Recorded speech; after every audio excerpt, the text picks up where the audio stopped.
Your special someone are in love. Money, no consideration when your heart is involved. After all, you care, you share, right? Unfortunately, it's that kind of thinking that makes a breakup an even bigger mess. And it doesn't have to be that way. Local 12's Paula Toti shows us why. Some of the Valentine's flowers aren't even dead, and the internet is filled with stories on money mistakes and breakups. So here are 5 tips I think are helpful. Those working in the romance business at Bridal Informal in Reading know even planning a wedding can expose money problems between couples. It's a really good indicator of like, oh, I don't care how much it costs, I want to have it, or let's be reasonable, we have to pay for A, B, and C. General Manager Tina Minchow agrees with our money mistake number 1, co-signing a loan for a significant other. Someone that I was dating talked me into doing that. The worst mistake I ever made. Worst mistake. Because then you break up and the loan's still out there. I would never, never, never recommend it. While that relationship broke up, Tina is now happily married to the man she's known since 2nd grade. Sure, at some point married couples get loans together. However, mistake number 2 is blind trust. Know ahead of time if there's something in a credit report or the other spending habits or goals that will cause conflict. Do you talk much about money?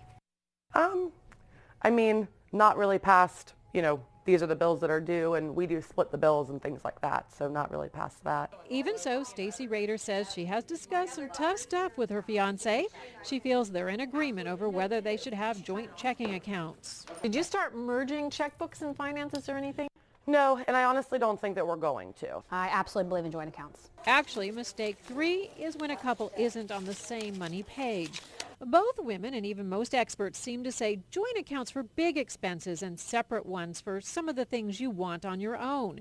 Experts do warn not to merge too soon. We did not get joint accounts until we actually got married. And this tip is from the former stockbroker and me. It is a money mistake when you see women who get married, stay at home, and then don't fund an IRA account, or even working couples that don't fund both available retirement accounts. The 5th and final money mistake is not protecting assets you already have. Protection can be a prenuptial agreement, clearly controversial and personal.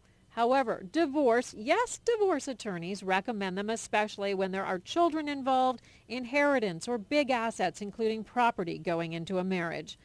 The real takeaway is that money is such a big issue, it needs to be discussed at every phase in a relationship.